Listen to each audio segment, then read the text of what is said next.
오늘 함께 나눌 말씀의 제목은 우리가 누구입니다. 여러분, 우리는 지난 미국 대통령 선거에서 당연히 트럼프가 이길 것이라고 생각을 했었습니다. 그죠? 하지만 결과를 보니까 그렇게 되지 않은 것을 우리가 경험을 했습니다.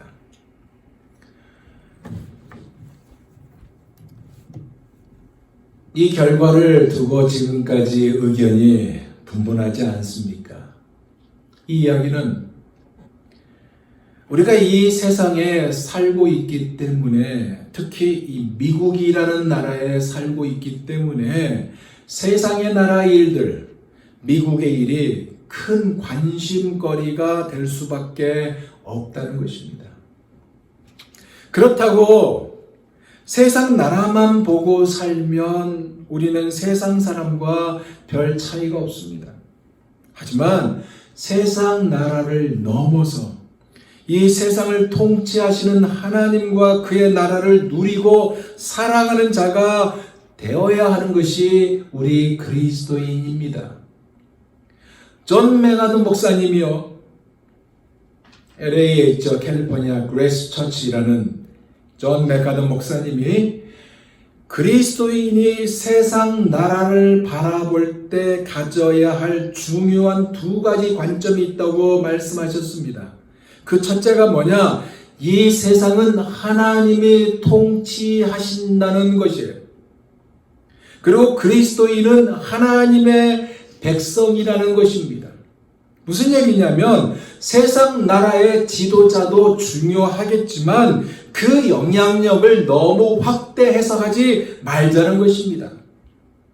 누가 대통령이 되든 세상을 향한 하나님의 통치와 주권은 제한이 없다는 것이에요.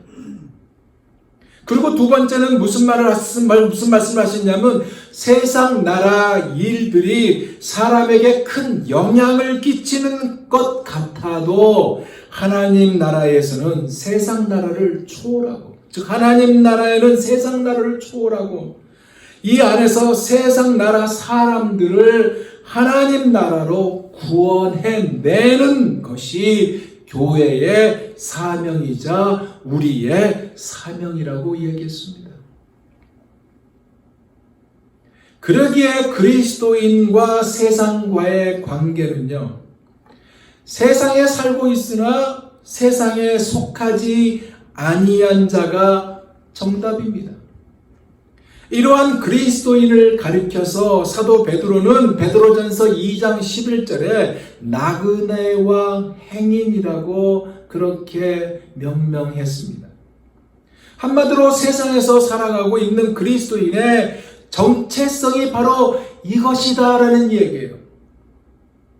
그래서 우리가 이것을 제대로 이해하지 못하면요, 세상에서 어떻게 살아야 하는지를 확실히 모른 채 어정쩡한 삶을 살아가게 됩니다. 아시다시피 세상은요, 죄악된 곳이라는 것을 우리가 너무나도 잘 알아요. 그렇지만 이곳에 우리가 살고 있고 또한 이곳에서 우리의 필요한 모든 것을 얻고 있는 것이 지금의 현실 아닙니까? 하지만 이 죄악된 세상에 너무 몰두하면 세상의 죄악에 물들기 쉽기 때문에 그리스도인의 정체성은 너무나도 중요한 것입니다. 그러면 그리스도인은 이 세상에서 어떻게 살아야 할까요? 예수님이 오늘 본문에서 이 문제를 다루고 계세요. 이것을 나누면서 함께 은혜를 받고자 합니다. 첫째로 생각해 보는 것은요, 세상은요, 그리스도인들을 별로 좋아하지 않는다는 것입니다. 이 말에 대해서 아니다, 그래도 그리스도인은 좋아한다, 내 주위의 사람들은 그리스도인을 얼마나 좋아하는데 라고 말씀을 하시는 분도 계시겠지만 사실 세상은요, 그리스도인을 좋아하지 않는 것이 사실입니다. 살아가면서요, 많은 갈등과 어려움을 겪게 만듭니다. 한 예를 들까요? 여러분, 자라면서 예수 안 믿는 집안에서 지냈을 때 제사 문제가 있습니다. 제사 문제 여러분 어떻게 극복하셨습니까? 저는요, 저희 아버지가 예수를 안 믿어서 제사 문제가 굉장히 골칫거리였습니다. 저희 아버지와 많은 갈등, 그리고 많이 싸웠어요. 오죽하면 저희 아버지가 저한테 그래요. 내가 죽어서 내가 너한테 제사법도 얻지 못하겠구나. 그런 말까지 하셨어요. 왜? 예수를 모르니까. 아버지는요, 제사를 너무나 중요시 여겼습니다. 그래서 저는 제사가 싫어서 밤늦게 제사가 끝난 다음에 들어갔습니다. 그러다가 아버지에게 혼난 기억이 참 많이 있어요. 그러나 아버지가 예수를 믿고 집사 직분을 받아 천국에 입성을 하셨는데, 제사 문제는요, 한국 사람이라면 일반적으로 갖는 문제입니다. 특히 예수 믿는 사람이 전체 가족이 다 예수 믿으면 몰라도 누구 하나만 예수 믿고 다 제사를 드리는 집안이라면 심각하게 다가오는 문제라는 얘기예요. 역사적으로 볼 때요, 많은 그리스도인들은 핍박을 받아왔고 지금도 받고 있습니다. 우리가 살고 있는 이곳 미국은 비교적 평안하죠. 예. 그러나 만약에 통제의 시대가 찾아온다면 이 미국도 어려움이 생기지 않을까요? 아직 미국은 예수를 믿는다고 해서 잡아가거나 죽이는 일은 없잖아요. 하지만 회교권이라든가 중공에는 지금도 번번이 일어나고 있는 일입니다. 한 예를 더 들어볼까요? 주일 문제. 세상 사람들은요, 우리가 주일에 가장 최우선이 예배라는 이 사실을 인정하지 않습니다. 그래서 주일 근무를 요구해요. 심지어 한국은 기독교 정서가 너무나 약해져서, 심해져서 어느 한 교회가 문제를 일으키죠. 그러면 한국 교회 전체가 욕을 먹습니다. 이것은요, 이단과 상관이 없어요. 그냥 도매금으로 취급을 받습니다. 이렇게 갈등과 불편을 겪게 한다는 것이에요. 그런데 믿음의 선배들은요, 믿음의 선배들을 보면은 그들은 지금보다 더 어려웠습니다. 히브리서 11장 36절에서 38절에 보니까 그들이 세상에서 어떤 고난을 겪었는지를 기록하고 있는데, 여러분 들어보세요. 또 어떤 이들은 조롱과 채찍질 뿐 아니라 결박과 옥에 갇히는 시련도 받았으며 돌로 치는 것과 톱으로 켜는 것과 시험과 칼로 죽임을 당하고 양과 염소의 가죽을 입고 유리하여 궁핍과 환난과 확대를 받았으니 이런 사람은 세상이 감당하지 못하느니라. 그들이 광야와 산과 동굴과 토굴에 유리하였느니라.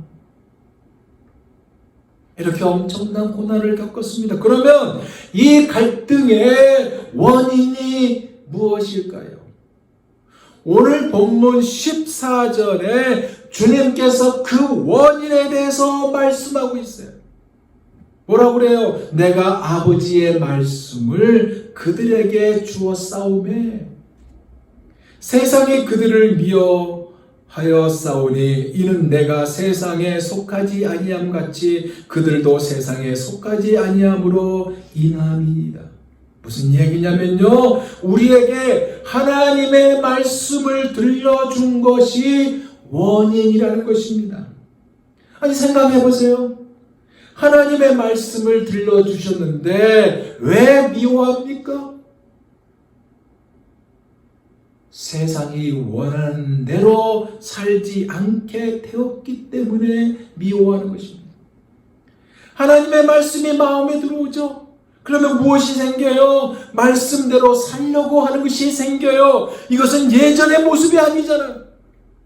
예전에는 세상과 타협도 하고 세상을 쉽게 편승도 하였는데 하나님의 말씀이 들어오니까 속하지 않은 것입니다. 그래서 미워하는 것이에요. 적당히 같이 마시고 놀고 즐겼는데 하나님의 말씀이 들어오니까 그것을 안 하는 거예요. 그러니까 미워하는 겁니다. 그러면 아버지의 말씀을 주셨다고 했는데 이 아버지의 말씀은 어떤 말씀일까요? 먼저요, 하나님의 말씀은요, 가장 복되고 귀한 선물입니다. 이것은 말할 수 없는 기쁨과 충만한 영광을 가져다 줘요. 깨달음을 얻게 합니다. 그래서 이전과는 다른 모습을 가지게 되는데 이 깨달은 것이 뭐냐? 내가 죄인이라는 사실을 알게 되고 하나님의 은혜가 없이는 소망이 없는 존재라는 사실을 알게 되는 것입니다. 그러니 이전처럼 죄 가운데 살 수가 없는 거 아니에요? 이것을 세상 사람들이요, 이해를 못하니까 좋아하지도 않고 때론 핍박과 순교에 머물게 합니다. 사랑하는 성도 여러분, 이것은요 경험해 본 자만이 합니다.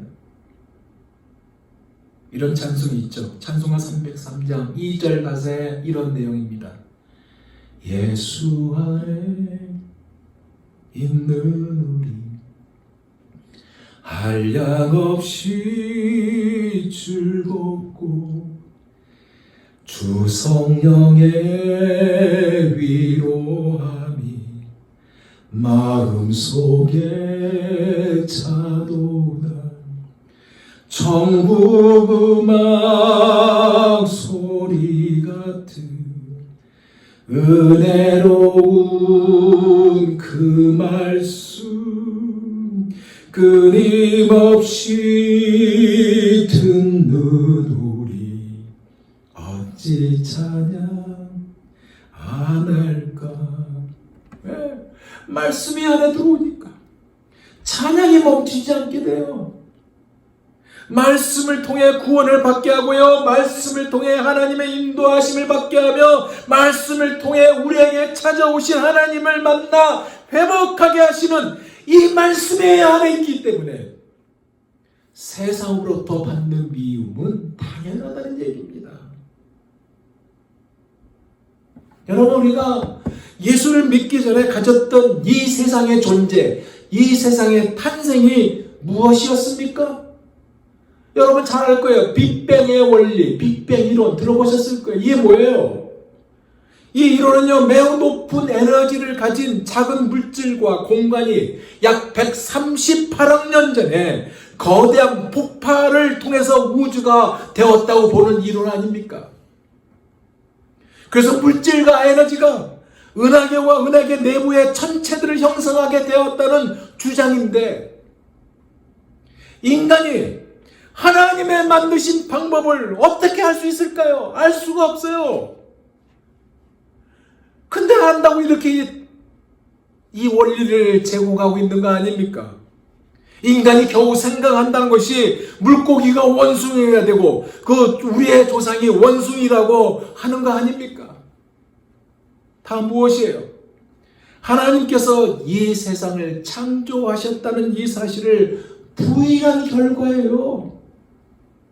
어떻게 하든 진화 과정에서 원숭이가 나무에서 서식하다가 땅에 내려와 두 족을 사용하여 인간이 되었다고 하는데, 예수를 믿기 전에는 그 전까지는 그래, 그렇지 라고 했겠지만 하나님의 말씀을 듣고 나서는 이 세상은 하나님이 창조하셨고 지금도 이 모든 것을 홀로 다스리고 계신다는 것을 알아서 흙으로 당연히 우리가 지음을 받은 존재라는 이 사실을 간직하게 되었지 않았습니까?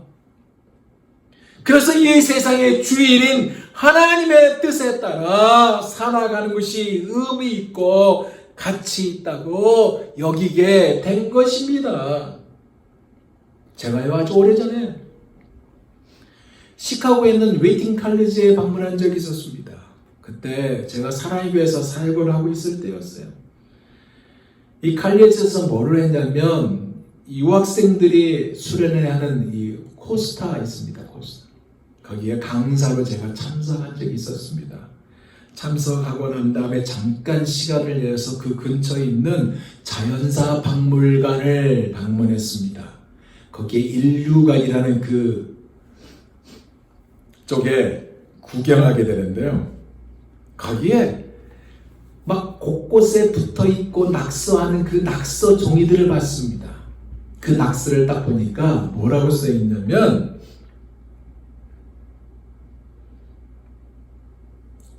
인간은 하나님이 지은 것이 아니다. 그렇게 적혀 있어요. 그걸 보면서 한두 장이 아니에요. 많이 꽂혀 있었습니다. 왜 하나님의 세상을 창조했다는 이 진실을 그들은 고백하기 힘든지 왜 힘들어하는지를 잠시 생각해 봤습니다. 그래서 얻은 답은요. 즉 이고를 높이며 이 자아 실현을 최고의 목적으로 삼고 살아가다 보니까 최대한 자신의 욕구를 충족시키며 살아가는 것이 인생의 목적으로 여기는 그들의 행동은 당연히 이렇게 주장하게 된다는 생각을 갖게 되었습니다.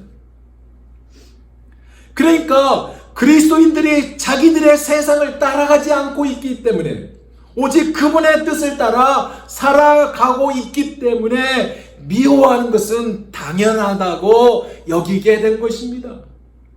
여러분, 그리스도인의 소망이 어디예요? 하늘나라입니다. 그리고 그리스도인은요, 이 세상의 것이 전부가 아니라는 삶을 살고 있어요. 천국에서 누릴 영광과 축복을 위해서 이 세상의 것을 어떨 때는 헌신짝처럼 내던져 버리기도 합니다. 여기에 저와 여러분이 포함되어 있어요. 이렇게 주님이 세상이 제자들을 미워할 것에 대해서 말씀하시고 이러한 제자들을 남겨두신 채 이제 십자가에서 죽으시게 되는 상황에 놓여 있잖아요. 그때 예수님의 기도가 이어서 나오는데 우리가 생각할 때 정말로 이해하기 힘든 기도를 하고 있는 것을 보게 됩니다. 그것이 바로 두 번째 뭐냐? 주님이 뭐라고 기도했냐면 그것은 악에서 빠지지 않게 해달라는 기도였습니다. 15절을 볼까요? 내가 비옵는 것은 그들은 세상에서 데려가시기를 위함이 아니요 다만 악에 빠지지 않게 보존하시기를 위함입니다. 생각해 보세요. 세상에 남겨지게 될 제자들 아닙니까? 그리고 세상은 악한 곳이잖아요. 이 악한 세상에 남겨질 제자들이 쉴 새 없이 공격을 당하게 될 것을 뻔하게 볼 수 있는 부분 아닙니까? 그래서 쉬운 답은 당신이 가시는 그곳으로 바로 이들도 데려가는 것이 쉬운 답이에요. 안 그래요? 이것이 좋은데 주님은 뭐라고 기도하고 있어요? 그들을 세상에 데려가시기를 위함이 아니라고 하고 있습니다. 그러면 이 의미가 무엇일까요? 바로 이거예요. 먼저 예수 자신이요 세상에 속하지 않았습니다. 그렇지만 자신의 사역을 완성하실 때까지 세상에 머물러 계셨습니다. 그래서 제자들도요 세상에 속하지 않았지만 자기들에게 위임된 사명을 완수하기까지 여전히 세상 안에 in the world 안에 있어야 했기 때문에 함께 하늘로 올라갈 수가 없고 당연히 이 악한 세상에서 악에 빠지지 않는 것을 구하고 있습니다. 그럼 왜 이 기도일까요? 근데 보세요. 주님이 여기에서만 이렇게 기도하는 부분이 이러한 내용의 기도를 한 것이 아니에요. 마태복음 16장 13절에 보면 같은 의미의 기도를 하셨어요. 들어보세요. 우리를 시험에 들게 하지 마옵시고, 주기도문이죠. 다만 하겠어? 구하옵소서. 무슨 얘기예요? 여러분, 고린도전서 5장 10절에 보면 사도 바울이 이렇게 외칩니다. 그리스도인이 이 세상에 속하지 않았다. 그것 때문에 세상과 도무지 사귀지 말라고 하는 것은 아니지만, 그렇게 한다면 결국 뭐예요? 세상 밖으로 그리스도인이 나가야 하기 때문에 이겁니다. 그래서 주님이 악에 빠지지 않게 보전하시기 위함이라고 기도를 했다는 이야기예요. 이것은 결국 뭡니까? 하나님의 보호와 구속에 대한 말씀입니다.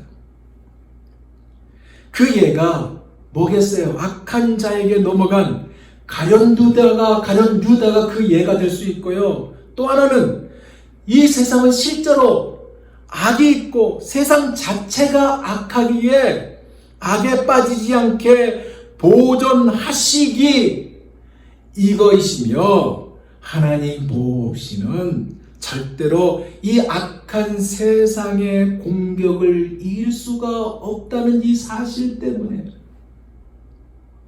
이렇게 구했던 것입니다.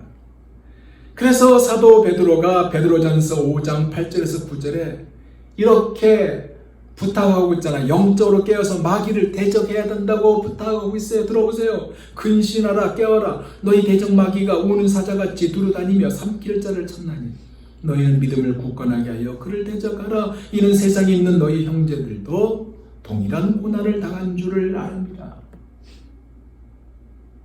마지막은요, 어떻게 기도했냐? 남아있는 제자들을 거룩하게 해달라고 기도했던 것을 볼 수 있어요. 17절을 볼까요? 그들을 진리로 거룩하게 하옵소서. 아버지의 말씀은 진리이다. 이 기도의 의미가 무엇일까요? 사실 제자들은요, 이미 거룩한 자들입니다. 주님 안에 거하잖아요. 거룩한 자들이, 안 그래요? 거룩하신 하나님의 소유이며 그들의 백성입니다. 이것은 우리도 마찬가지예요. 성령께서 우리 안에 계시기 때문에 우리는 거룩합니다. 예수를 나의 구주로 영접하기 때문에 거룩한 주의 백성이에요. 성경은 이들을 가리켜서 뭐라고 합니까? 성도라고 부르잖아요. 그러면 거룩이 뭐예요? 죄악된 세상으로부터 하나님을 향하여 구별된 것을 가리키는 거 아닙니까? 그러기에 모세에게 하나님의 신발을 벗으라고 명령했던 이 명은요, 비록 모세가 생각할 때 신발을 신고 있는 것이 안전하고 편안하고 그렇게 느꼈어도 하나님이 그곳에 임재해 계시기 때문에, 하나님의 임재하신 그곳이 모세가 서 있는 땅이었을지라도 거룩한 곳이기에 복종했다는 이 부분이에요.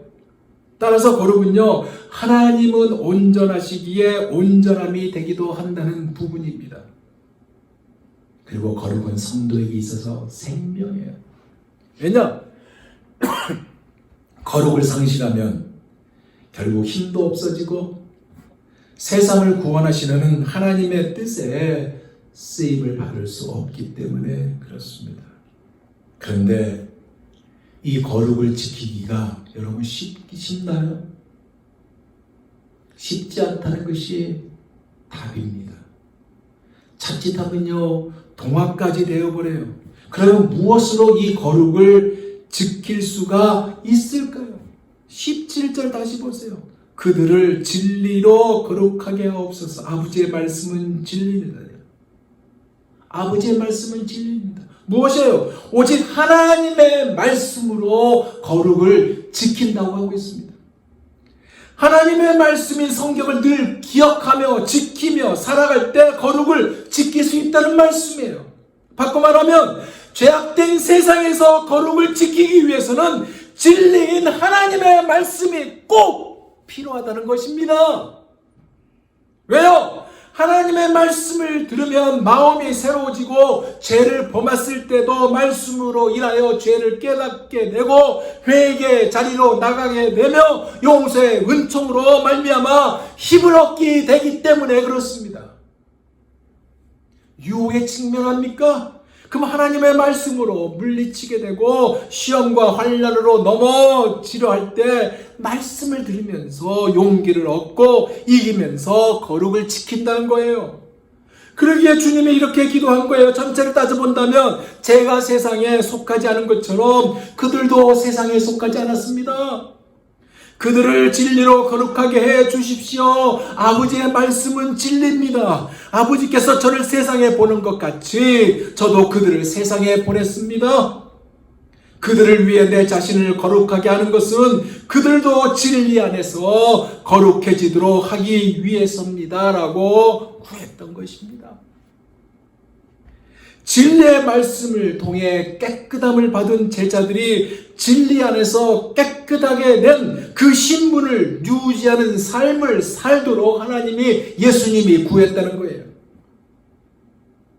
그래서 하나님의 말씀인 진리는요, 거룩하게 하는 매개체입니다. 그리고 하나님의 말씀인 이 진리는요, 거룩하게 하는 그 실행자, 즉 진리의 영이신 성령 하나님께서 역사하는 것입니다. 이제 말씀을 마무리합니다. 우리는요, 이미 구원을 받은 하나님의 자녀들입니다. 그러면서 이 죄악된 세상에서 살아가고 있는 자들입니다. 말씀을 듣고 구원을 받은 후부터 찾아오는 것이 뭐겠어요? 갈등과 핍박입니다. 더는 이 세상에 속하지 않고 하나님께 속한 자들이 되었기 때문에 이것은 필수로 따라오는 것입니다.